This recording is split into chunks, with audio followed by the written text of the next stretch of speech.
To run a Spring Boot application in Eclipse, follow these steps. Set up the Spring Boot project. If you don't have a Spring Boot project, create one. Open Eclipse and go to File, New, Maven Project.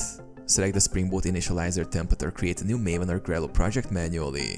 Add dependencies like Spring Web, Spring Data JPA, etc. based on your needs. Import project in Eclipse. Open Eclipse and choose File, Import. Select Maven, existing Maven projects or Gradle, existing Gradle project and choose a project directory. Click Finish to import the project. Build the project.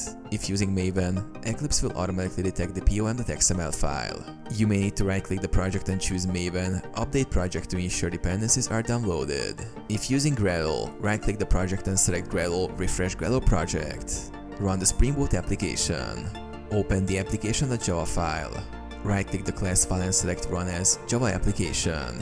Check the console. After the application starts, the console will display log messages indicating that the application has started successfully, typically available at the following.